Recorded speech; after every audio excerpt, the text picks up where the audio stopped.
You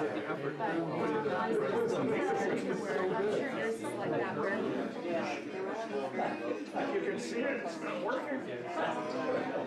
And then I started narrowing it down to location. Good show, thank you. So when I was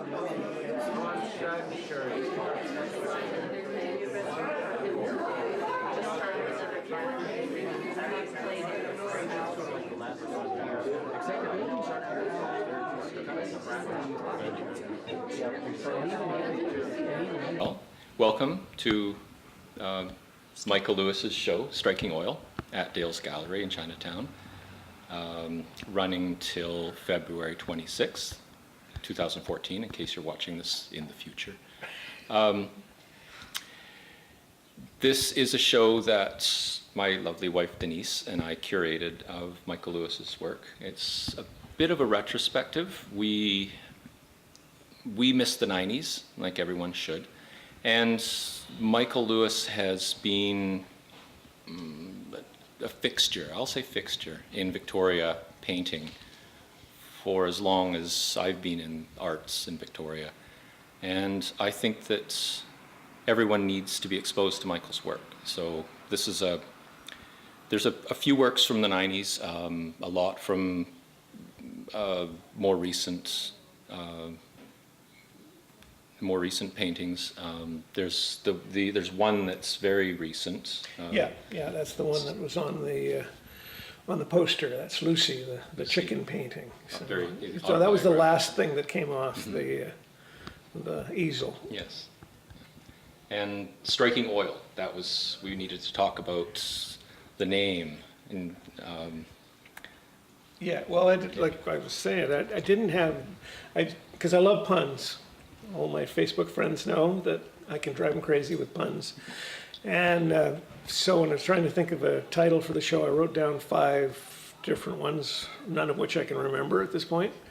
And Striking Oil was the one that I liked the most.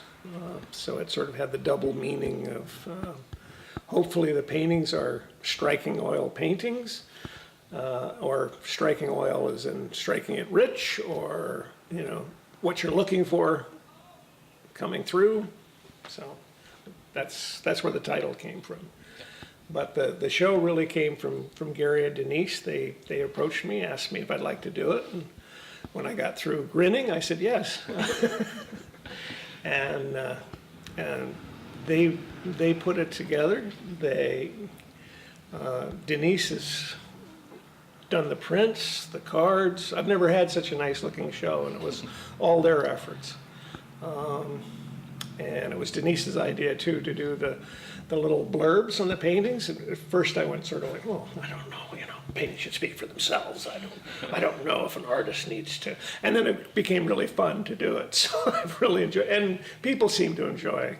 Just, they're not always stories. They're just sometimes just one-line things or something. Just a sort of doorway into the work. And so it's been a total delight for me, because I haven't had to do anything except pull these things out of the basement, and they've done all the work, and they've done a wonderful job, and it's very nice. It's very, very nice for me. Well, it was easy because the work is so beautiful, and we love it so much, and we're honored to have a few of Michael's beautiful pieces on our walls. So we just thought everyone in the city should be able to partake in his magic. And I'm glad he did the stories. The stories just actually came out of Michael telling us a story about how one of the paintings came to be. And it was such a neat story that I thought we should share that in a way that if he wrote it and it was concise. And then we thought, well, if there's any others, I didn't expect him to find some words for every single piece in the show, which is wonderful because there's a nice continuity. They're very funny often, and it just adds a little something to going around and looking at all the work. Yeah, so it's been delightful. Well, that's one of those things where you go, no, I don't want to do that. I'll do it all. I'll do it all. Maybe there's a book. Maybe there's a book that we need to do. Yeah. Yes. I'll never stop. Yeah. This is going to be one of my brilliant ideas that I'm going to do forever now. You could with all the work in your basement. You could be a life the rest of your life Yeah, work. I'd be pretty busy.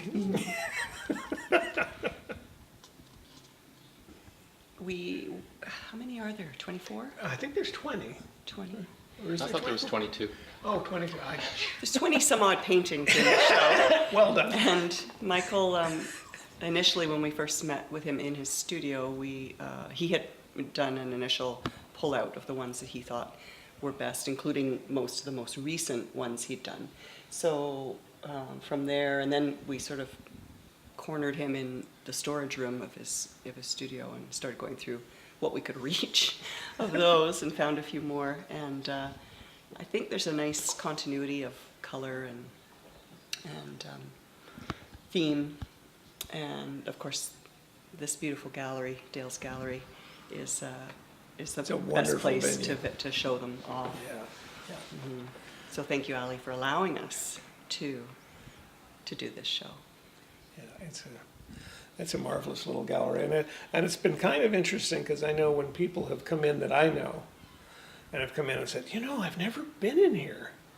So I kind of hope that's something this show will do is alert some people that I don't see how you could miss it. It's in the middle of Chinatown. It's a wonderful gallery, and so I hope a lot of people who haven't been aware of it are going to become aware of it.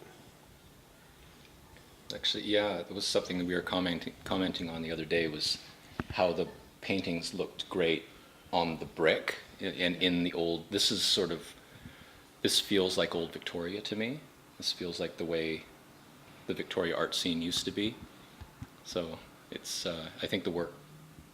Well, very nice for me because I used to have a studio just down the street, and I lived on Harold Street for a number of years. So I've seen a painting of yours out of the window of the building you lived in, which actually has our building in it. Yeah. So that was kind of neat. So it's nice that way, and I've sort of run into a couple of people that I haven't seen in years who are, again, still part of the Chinatown scene from those days, and then are still here and are still active art makers, and so it's been nice for that too. They've come out to see what I've been doing in the hinterland. This is the painting that Denise said, well, why don't you write a story about it so people understand what's going on. It's called Definitely Not the Ripper. And it was a number of years ago. I saw it in Vanity Fair, but I think it was in several publications. Somebody had a theory that Jack the Ripper was this English artist named Walter Sickert. And it happened to be where I was at the time. There was a group show of paintings from sort of the Edwardian era from England, and among them was a painting by Walter Sickert, which is what I've tried to do here, though it turned out to look like a mirror, so everybody thinks this is stuff happening behind it. But that's actually my version of Walter Sickert. Anyway, while I was looking at the painting, the director of the gallery was being interviewed by the media. And so the media person asked, well, what do you think about this theory about the artist being Jack the Ripper? Well, he became incensed. He said, he's definitely not the Ripper. And so, of course, I had to go right home and put Jack the Ripper in the painting. And I don't know, it was just amusing to me that he was so impassioned about it. It is kind of a funny idea that we because we think of artists as mad, but not that mad. So anyway, that was the story, and that's where it came from, and that's why it's red on the hand and his face is hidden, and so that was the story of why I did the painting. And then it was from that Denise said, well, maybe you should write something about it. And then, like I said, I got carried away and started writing stuff about everything.